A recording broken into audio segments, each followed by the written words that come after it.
Apocalipsis 2, 8 al 11. Les invito a que tengan sus Biblias abiertas ahí en este pasaje para que vayan corroborando las lecturas que hacemos. Dice la escritura de la siguiente manera: y escribe al ángel de la iglesia en Esmirna, el primero y el postrero, el que estuvo muerto y vivió, dice esto: yo conozco tus obras y tu tribulación y tu pobreza, pero tú eres rico, y la blasfemia de los que se dicen ser judíos y no lo son, sino sinagoga de Satanás. No temas en nada lo que vas a padecer.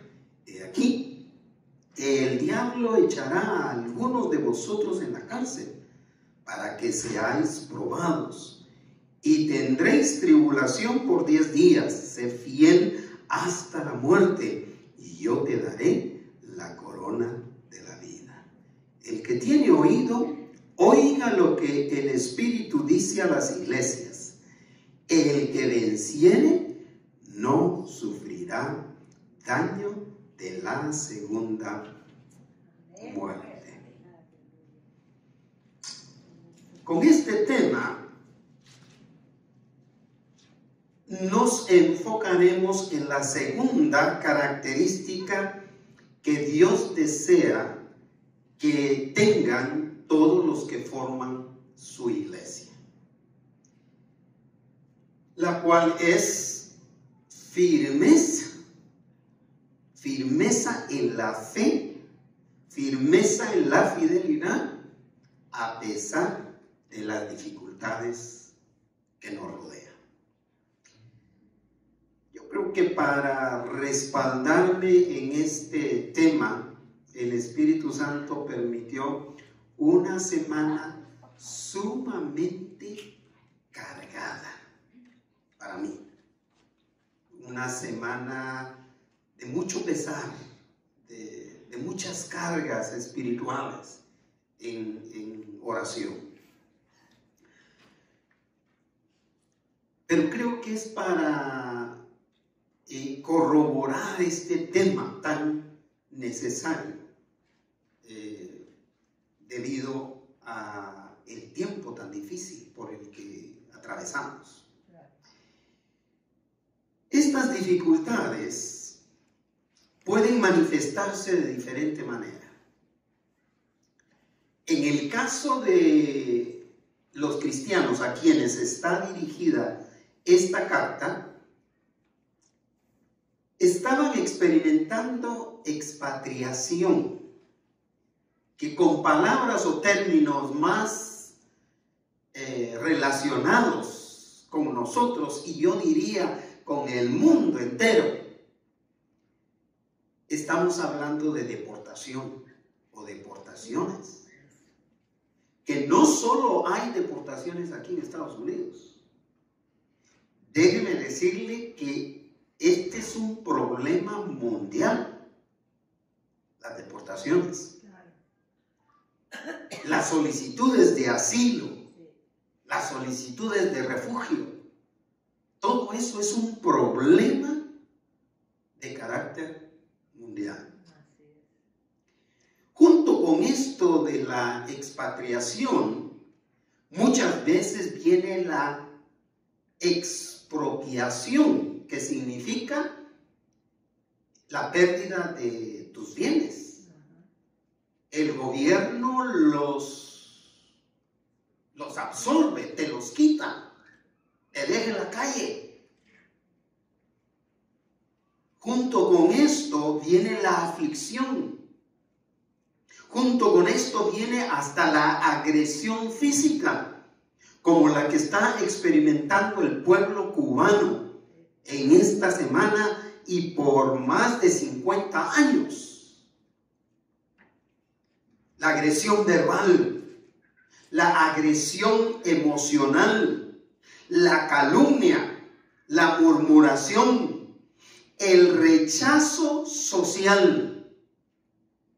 Que yo me uno a los que creen que el rechazo social, el problema racial, muchas veces está institucionalizado.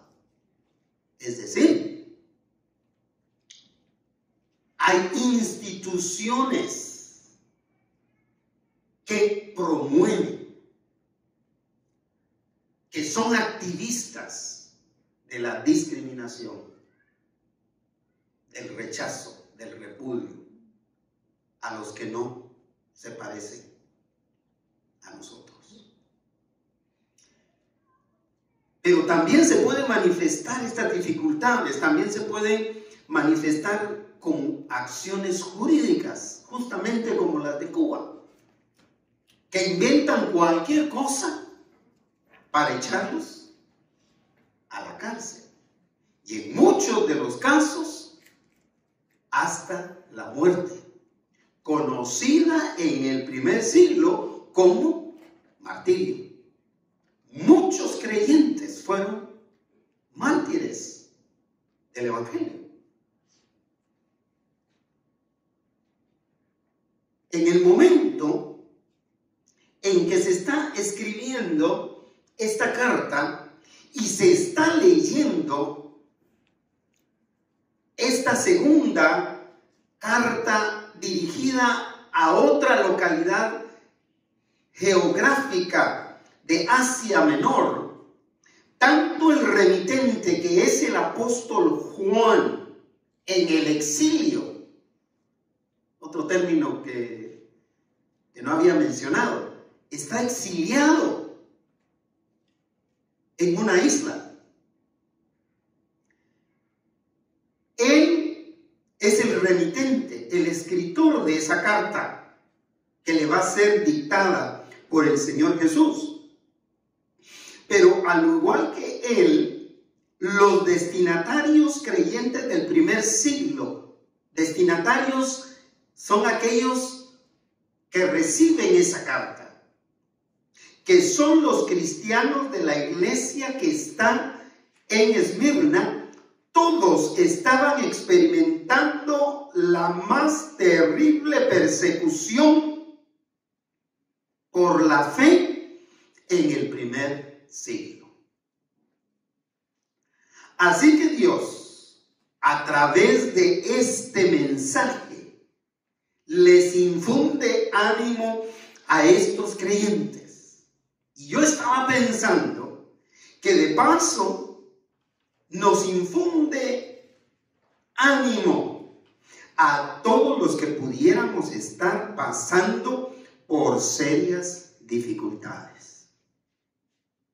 Este es el caso de estos dos pastores, por las familias de quienes estamos orando, como lo es el segundo caso del pastor Chavarría, incluyendo a los siervos del Señor. Por eso yo creo que esta reflexión en este mensaje, en esta carta a la iglesia que está en la ciudad de Esmirna, es muy importante y muy puntual, incluso para la vida de sufrimiento de cualquier siervo del Señor. Por eso yo les invito a estar firmes a pesar de las dificultades. Repita conmigo: firmes a pesar de las dificultades. Porque, en primer lugar, Dios conoce toda circunstancia de la vida. ¿Sabe qué es una de las condiciones que más nos angustia? El pensar que nadie se preocupa ni piensa por lo difícil que estoy atravesando, por las dificultades, por las angustias que estoy atravesando. Incluso, algunos nos angustiamos tanto que nos olvidamos de este primer aspecto de este tema. Que Dios conoce toda circunstancia de la vida. Dios no es ajeno a lo que estamos atravesando. Dios no es ajeno a la angustia, al dolor por el que está atravesando el pastor Chavarría en este momento, o la familia del pastor Pérez Nava. No es ajeno al dolor, a la aflicción que pasaste, hermana, con tus padres, el fallecimiento de tus padres.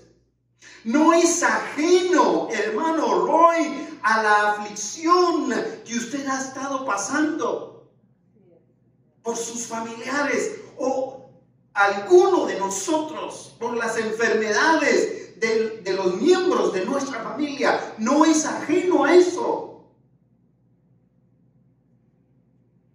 Esmirna era una ciudad importante de Asia Menor que compartía con otras ciudades, o que competía, más bien dicho, con otras ciudades por el título de la primera ciudad más importante de Asia Menor.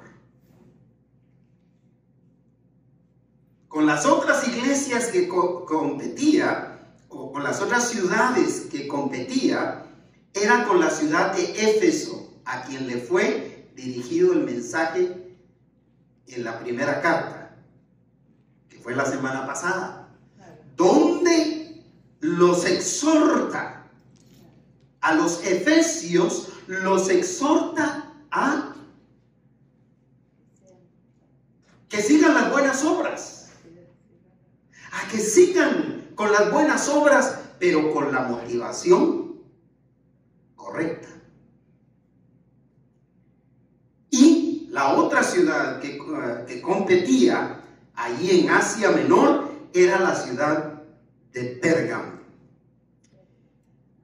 Así que yo no dudo que las iglesias que estaban situadas en estos lugares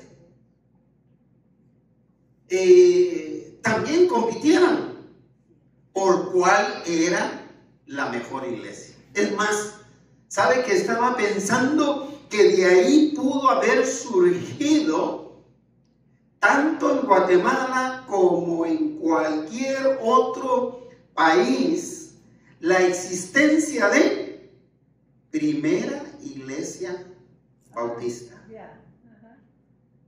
segunda iglesia bautista, tercera iglesia bautista? Como ya no les gustaba más de la tercera, entonces ya empezaron a ponerles nombres. Pero no es solo con los bautistas. Existe primera iglesia metodista, existe primera iglesia presbiteriana, existe primera iglesia bautista pentecostal, existe primera y primera de todo. Ya que la competencia se daba. Así que el Señor empieza este mensaje a esa iglesia de Esmirna en el versículo 8, diciéndole al apóstol Juan, que es el que va a recibir el dictado, diciéndole: y escribe, le dice a Juan. ¿A quién? Al ángel de la iglesia en Esmirna. ¿Quién dijimos la semana pasada, a través del predicador, que era el ángel? No se trataba de un ser celestial, se trataba de un mensajero, se trataba de un líder a quien se le está dirigiendo un mensaje escondido, precisamente por la persecución que había. De modo que cuando Jesús le dice a Juan: escribe al ángel de la iglesia en Esmirna, le está diciendo: escribe al líder, escribe al pastor. Esta fue la inspiración para mí.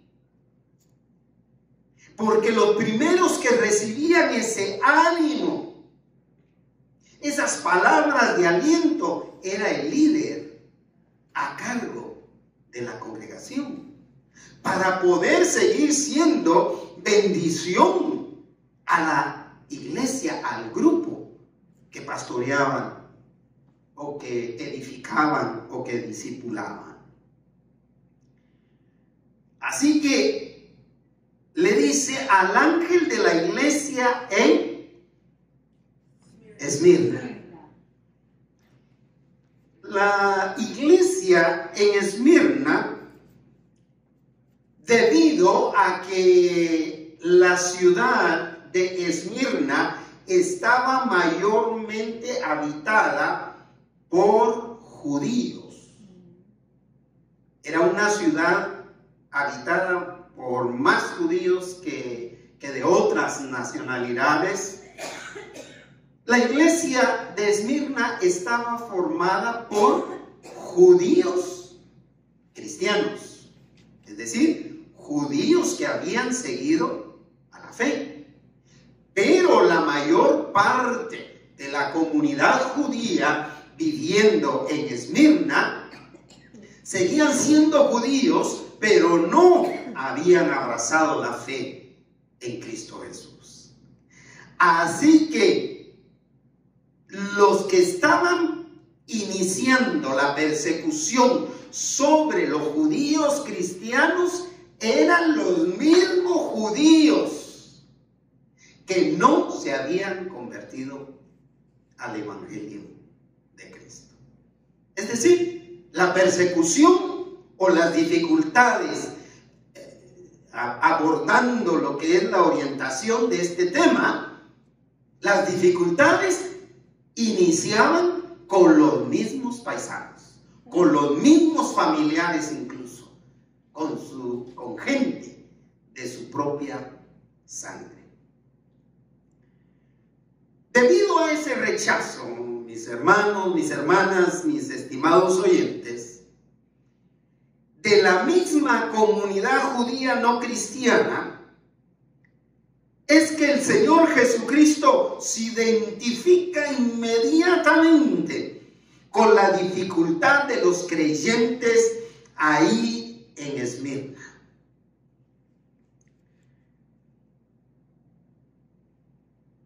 Primero que nada, identificándose con Dios,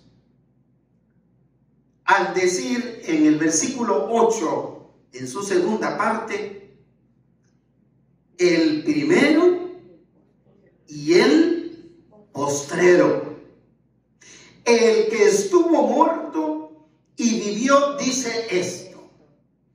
Él está dictándole a Juan que les diga el primero y el postrero, lo cual es un resumen de la divinidad de Jesucristo.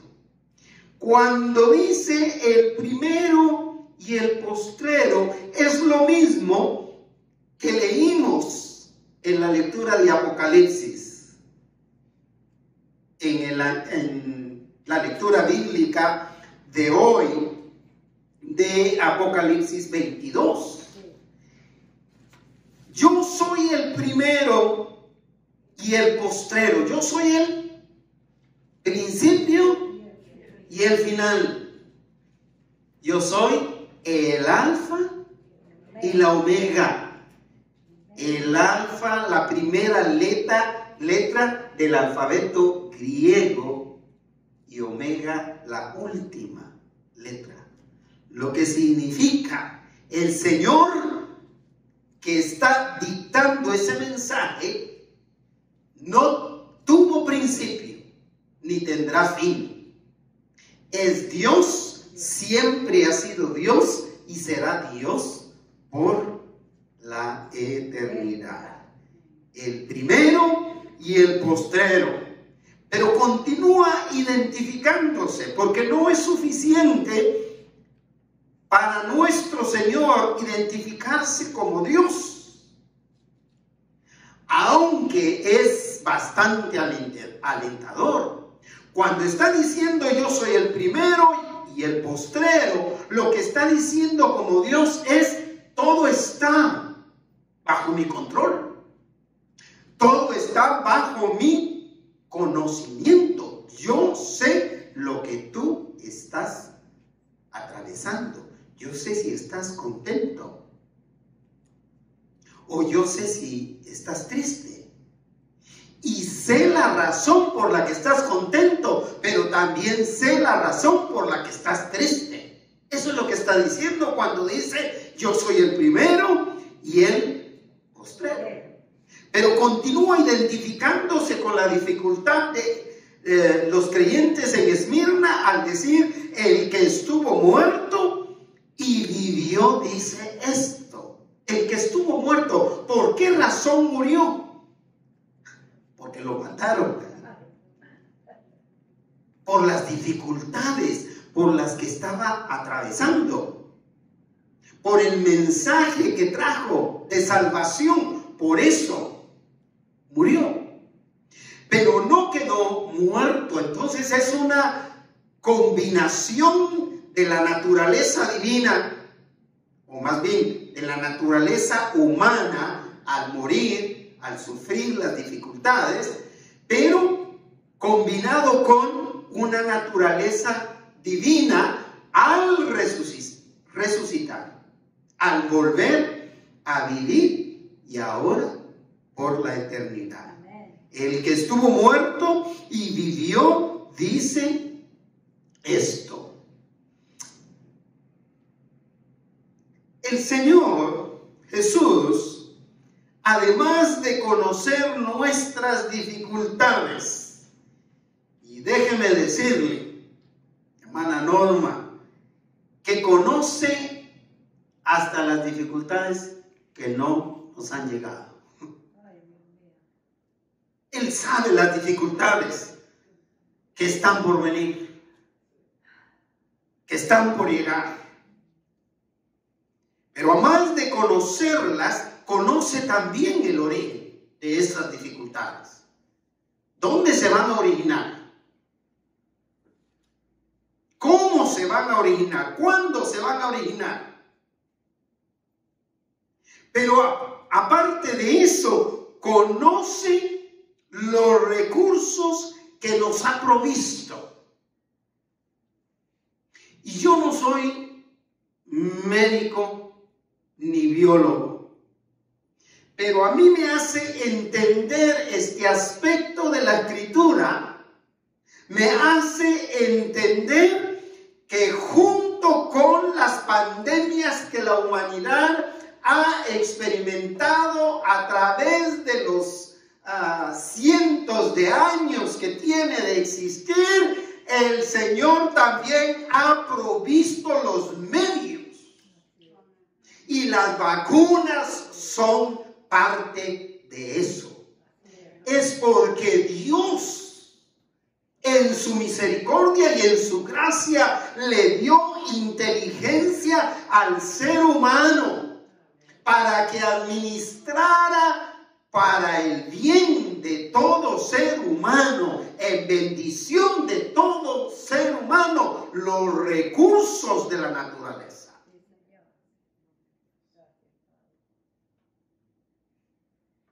Y el Señor conocía lo que les había dado como recursos a la iglesia en Esmirna. El Señor conoce los recursos que le ha dado a cada uno de ustedes para sobrepasar esas dificultades. El Señor conoce los recursos que le ha dado a la iglesia bautista Betel para poder seguir predicando el Evangelio. Esos recursos no dependen de una persona en específico, por eso se han ido, otros han llegado, se han ido unos, otros han llegado, y el Señor sigue proveyendo para para seguir sosteniendo este ministerio.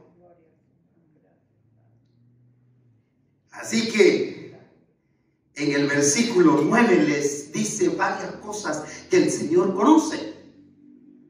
Para ir cerrando este primer punto de la reflexión de esta mañana, que dice que Dios conoce toda circunstancia de la vida.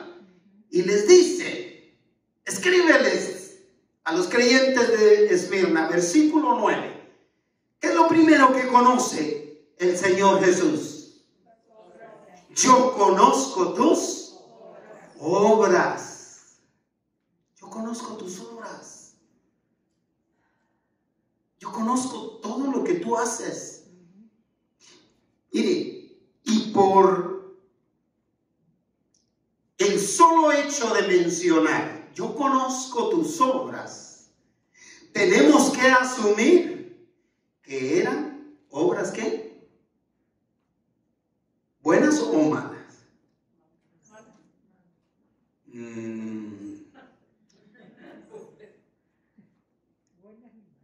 Yo diría buenas.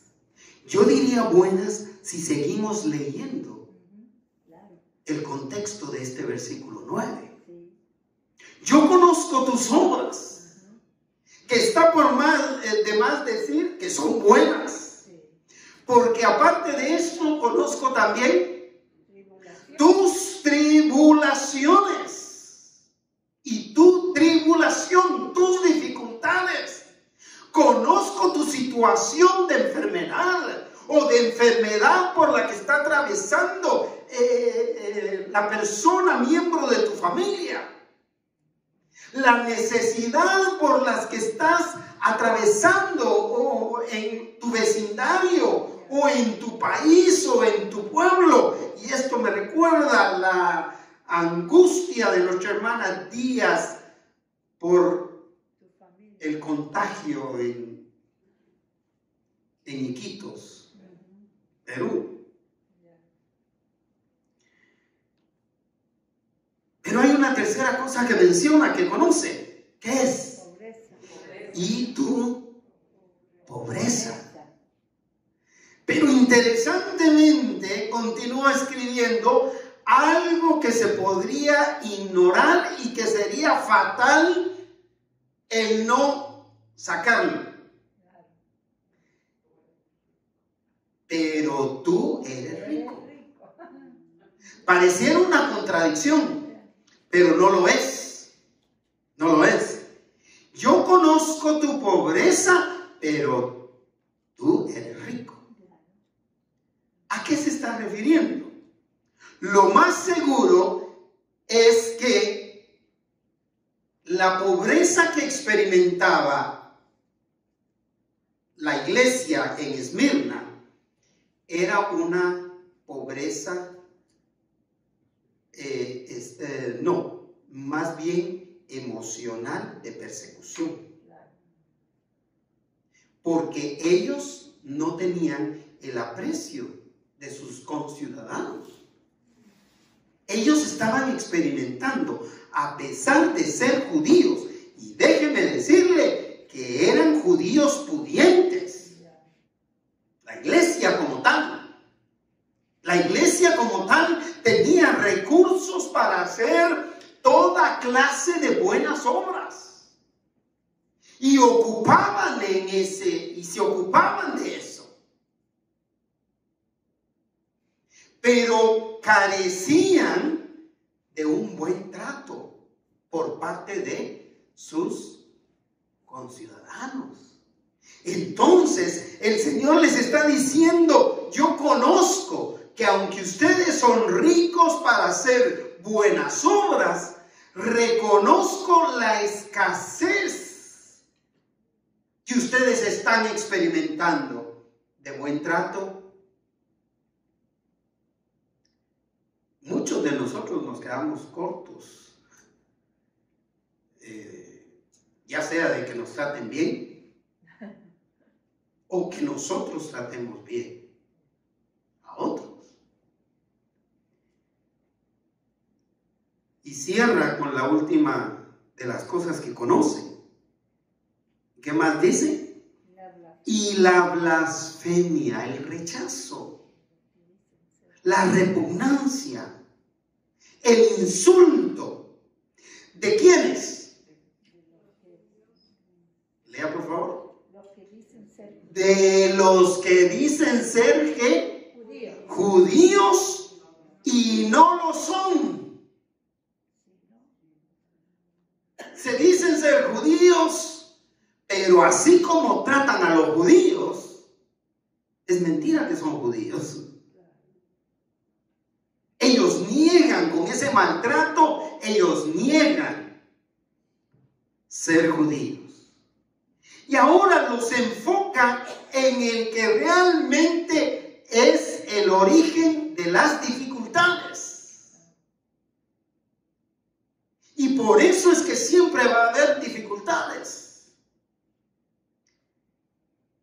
Los que se dicen ser judíos y no lo son, sino que sinagoga de Satanás. Póngale atención, porque aquí el fulano más despreciable de la creación se identifica sin símbolos, como otros casos. Aquí se le desenmascara, aquí se le presenta tal como es el origen. Son sinagogas ¿de quién? De Satanás. Este es el origen de muchas de las dificultades. Así que hay que estar firmes, mis amados hermanos y oyentes en general, a pesar de las dificultades, porque en segundo lugar, la vida es un peregrinaje de circunstancias. El que abraza la fe cristiana para que se le acaben sus dificultades, hoy vuelvo a darle esta mala noticia.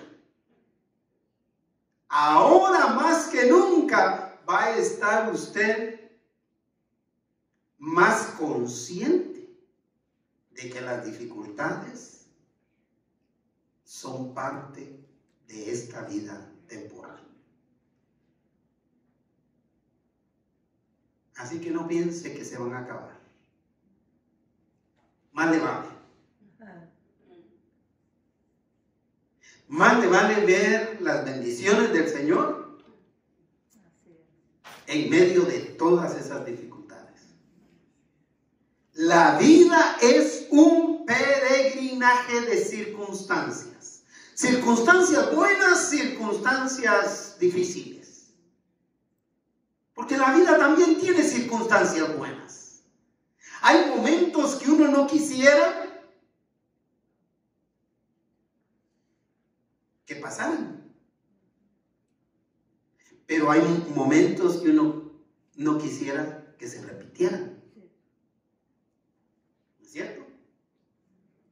Pero hay momentos de toda naturaleza.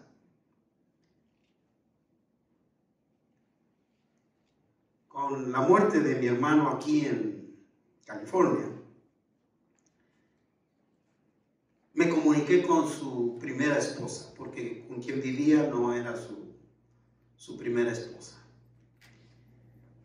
Me comuniqué con su primera esposa, con quien ya tenía muchísimos años de no hablar. Pero ella, mi cuñada, más bien fue como una hermana. Fue como una segunda hermana en un familión de puros varones.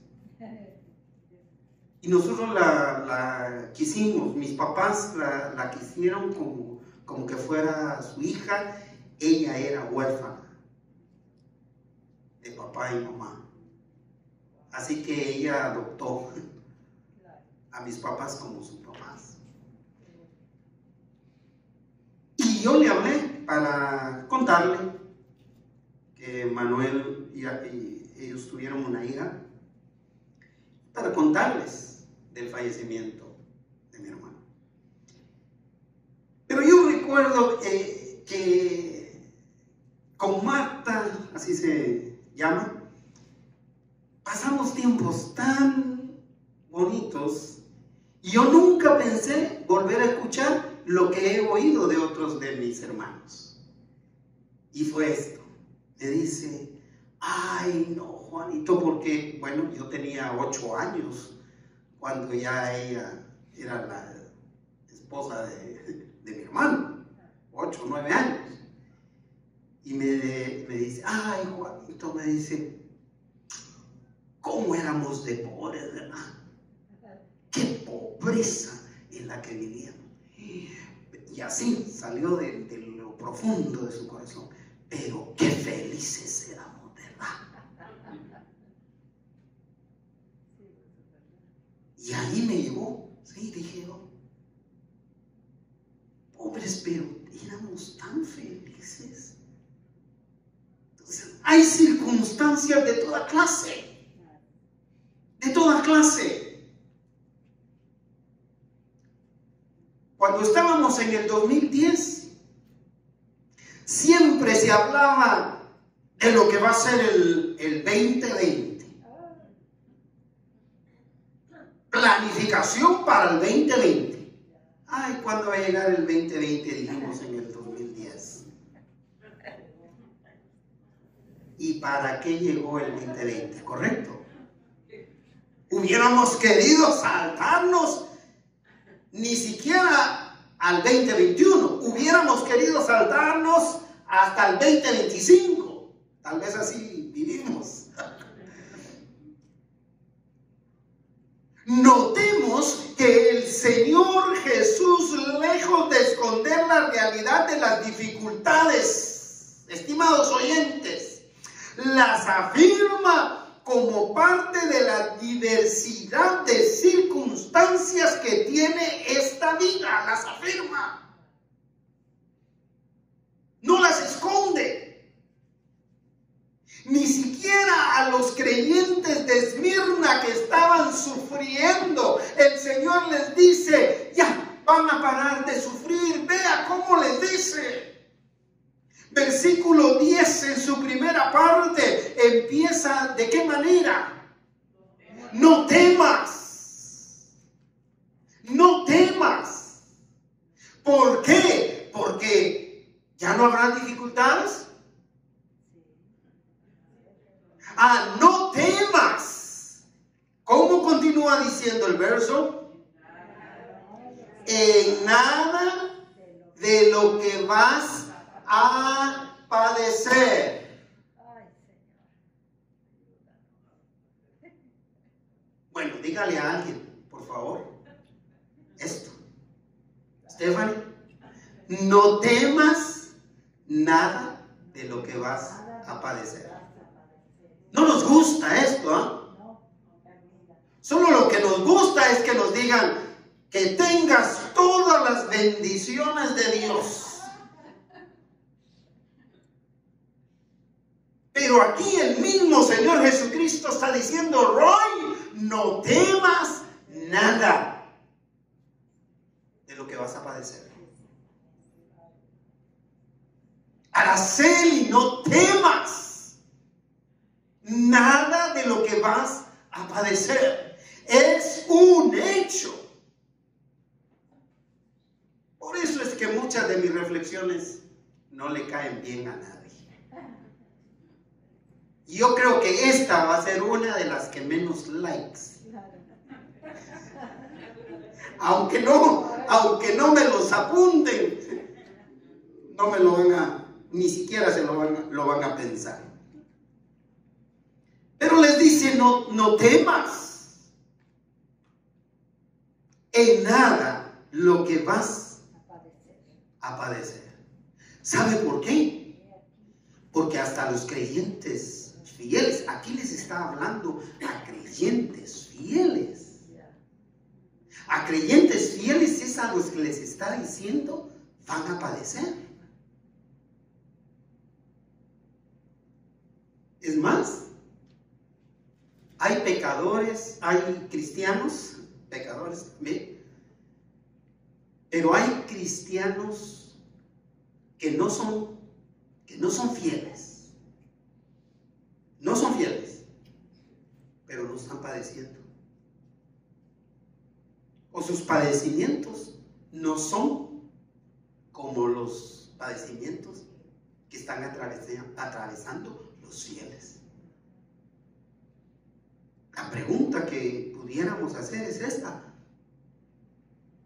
¿por qué le vino esta situación a este pastor? O a este otro pastor, o a este otro pastor. Cualquiera que sea la situación, no solo de enfermedades. Claro.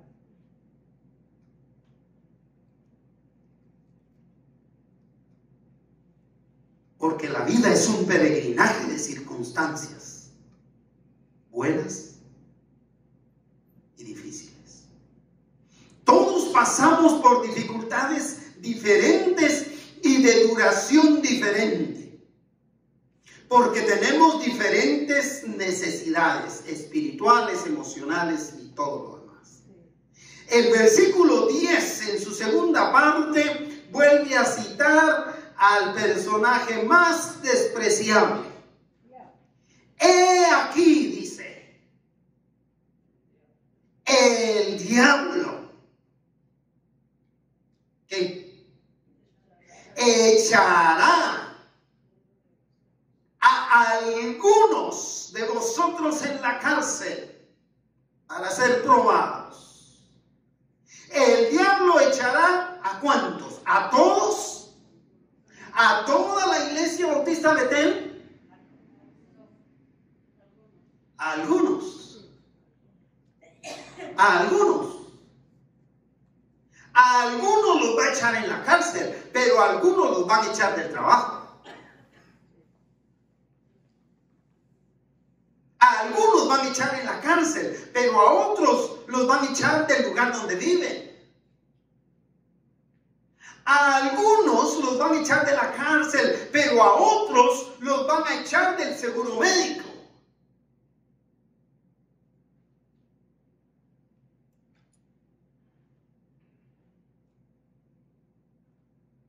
No a todos. A algunos, gracias a Dios por eso, porque ya se imaginan todos nosotros presos en la cárcel, pero con un propósito, mis amados hermanos y hermanas. ¿Cómo lee, hermana Saraí? ¿Cuál es el propósito? Para ser probados. Cualquiera que sea la dificultad, cualquiera que sea el origen de la dificultad por la que atravesemos, el propósito siempre será uno: probar tu fe. ¿Qué significa, hermana Eva? Fortalecer tu fe, hacerte más firme en la fe. ¿Quién está mejor preparada para auxiliar, para consolar a alguien que ha perdido en el curso de 15 días a su papá y a su mamá porque han fallecido? ¿Usted que tiene a su papá y a su mamá vivos, o la persona que experimentó? Para fortalecer tu fe. Para fortalecer tu fe.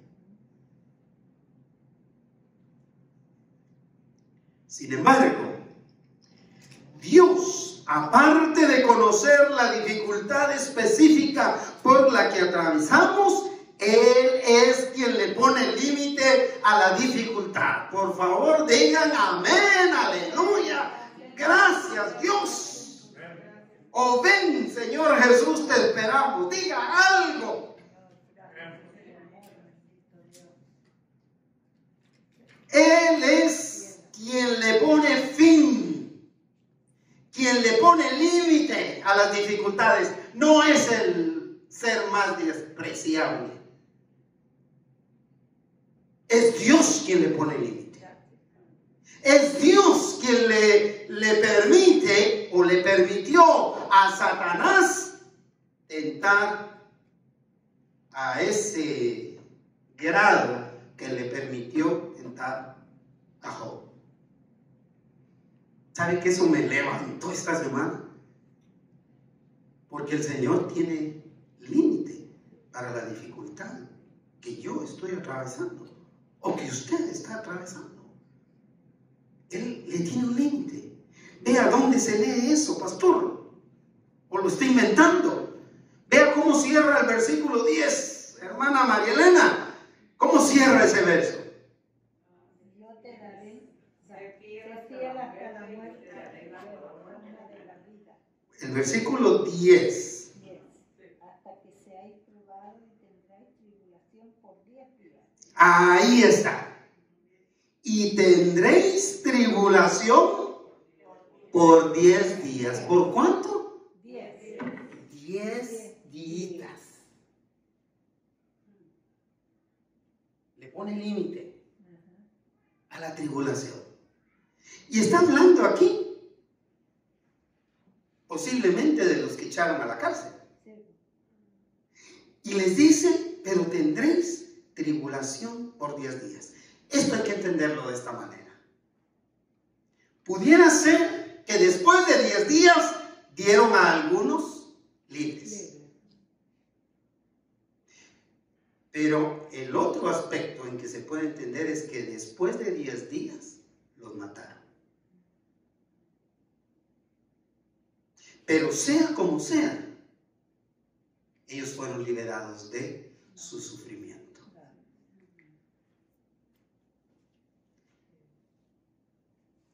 Esto me invita a mí a ver la muerte como liberación del sufrimiento.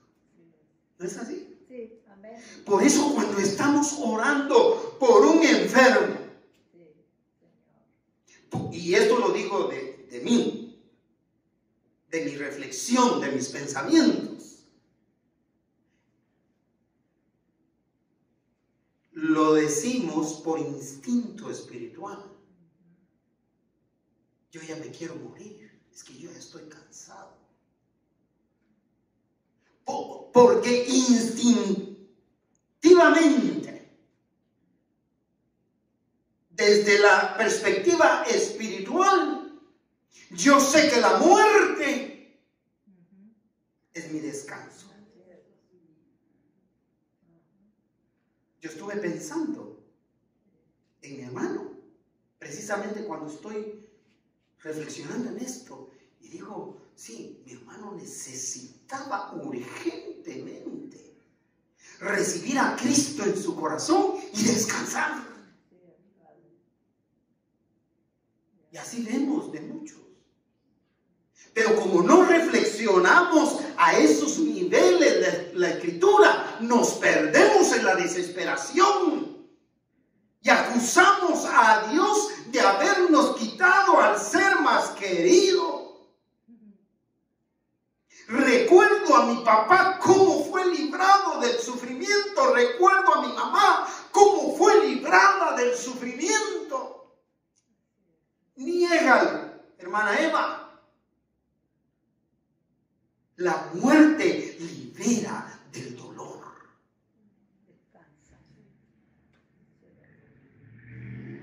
Hay que aprender a ver así la muerte, porque eso es, de acuerdo a lo que dice aquí la Escritura, serían librados de cualquier manera.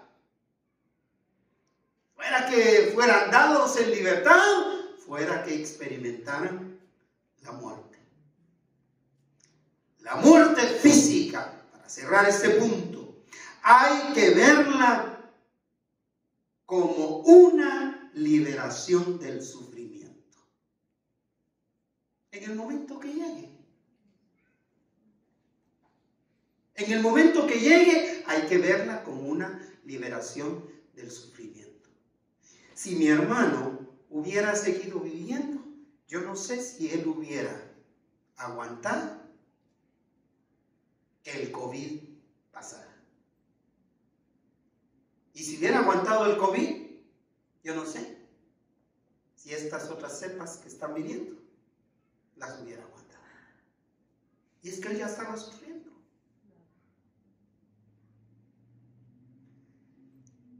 Para cerrar, estemos firmes en las dificultades, porque para el creyente, entienda bien el tercer aspecto. En tercer lugar, la muerte física marca el inicio de la vida victoriosa en Cristo Jesús. Aleluya. Ahora sí, démosle la bienvenida a la muerte cuando ya estemos cansados. Por esto Jesús hace un llamado a la fidelidad a Él hasta la muerte. La fidelidad al Señor no se puede colgar en un lugar por temporadas. ¿Cómo colgamos el abrigo para el frío? Y lo utilizamos solo cuando hay frío. Guardamos la ropa de frío. No se puede. La fidelidad al Señor no puede ser interrumpida. Vea el versículo 10 en su última parte. Ahí sí. ¿Qué dice? Sé fiel hasta la muerte. Yo te daré la corona de la vida. Sé fiel, hermana. Sé fiel, hermano. Sea fiel usted que abraza la fe cristiana, la fe en el Evangelio. Sea fiel. ¿Hasta cuándo? Hasta la muerte. Hasta la muerte. ¿Y qué hará el Señor Jesús? Me dará la corona. Yo te daré la corona de la vida. No la corona del rey. No. Porque la corona del rey solo la viste él. Es la corona de la vida. Es la corona que se daba a los atletas. Era una corona de guirnaldas. Es una corona que se va a dar gracias al esfuerzo, a la dedicación y a la entrega, así como se da la corona de laurel o guirnaldas. Así como se hace con los atletas, que se da por premio a su esfuerzo, a su constancia, a su dedicación, a su entrega para ser el mejor. Esa es la clase de corona que el Señor Jesús les va a dar a todos aquellos que sean fieles. ¿Hasta cuándo? Hasta la muerte. Jesucristo termina su mensaje a la iglesia de Esmirna con la declaración única de Él. Él es el único que ha hecho esta declaración y por supuesto la repetimos todos los que creemos en Él. En el versículo 11 cierra nuestra reflexión diciendo: y el que tiene oídos, oiga lo que el Espíritu dice a las iglesias. Destápese los oídos espirituales, hermano. Destápese los oídos espirituales, hermana. Estimado oyente, hay que abrirse, hay que limpiarse los oídos espirituales. porque oímos mensaje tras mensaje, lo repetimos incluso y estamos distanciados, infieles, viviendo esclavizados a prácticas de pecado.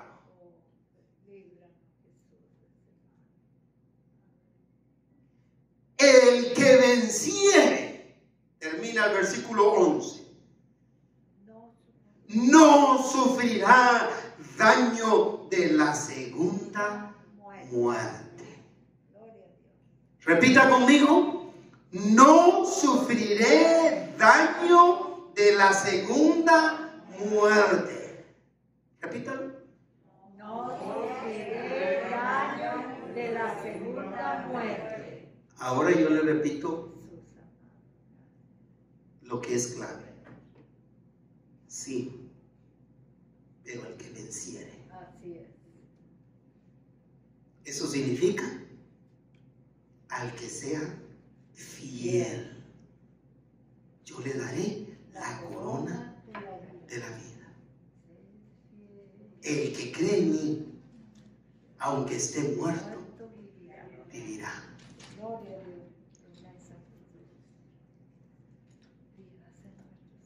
Las dificultades, para concluir, son parte del vivir de todo ser humano, incluyendo a los que profesan fielmente la fe cristiana. Por eso Pedro dice, no se sorprendan del fuego de prueba que les ha sobrevenido.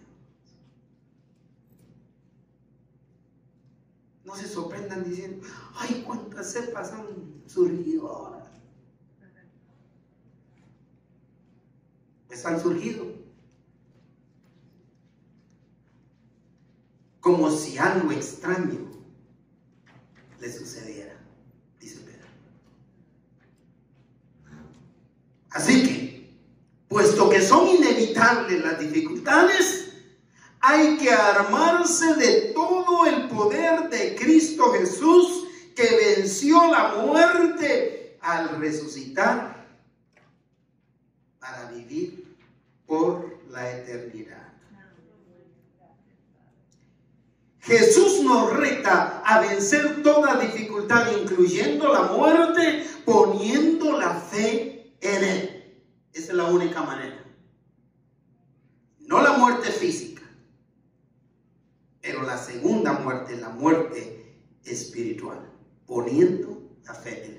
Y la muerte física sí, la podemos vencer cuando la vamos a ver como la liberación de este cuerpo que nos ha provocado tanto dolor en escasos 80 años, si es que llegamos a los 80. Así que, estimado amigo, amiga, abra su corazón y pídale a Jesús que entre en él como su Salvador personal, aceptando que es pecador, pecadora, y pidiéndole perdón por esos pecados.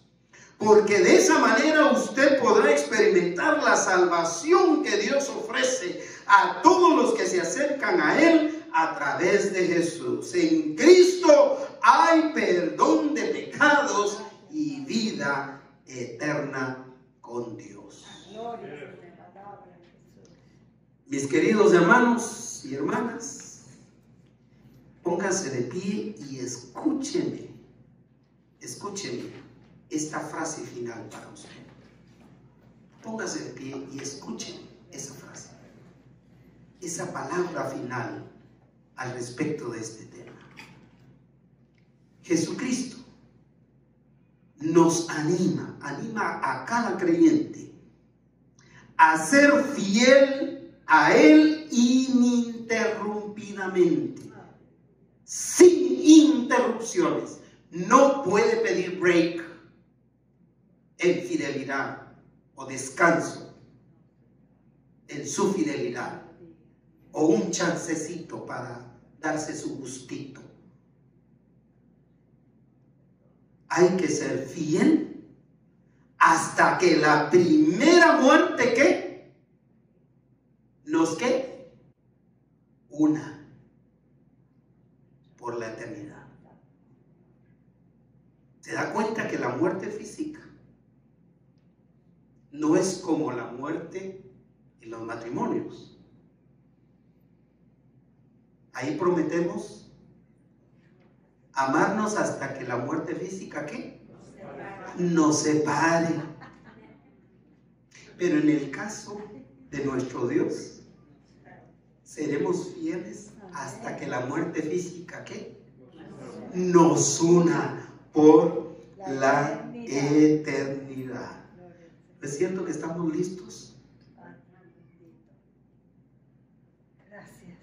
Oremos. Padre, te agradecemos tu bondad infinita con nosotros. Gracias, gracias por tu palabra tan abundante, tan específica, tan llena de vida para nosotros. La recibimos en nuestro corazón y te damos gracias por todas las dificultades. Son parte de esta vida para fortalecer nuestra fe. Pero aún ellas están bajo el control y la absoluta voluntad en cuanto a tiempo, en cuanto a clase de dificultad. Todo eso está en tu sola voluntad. Gracias, gracias en el nombre de Jesús.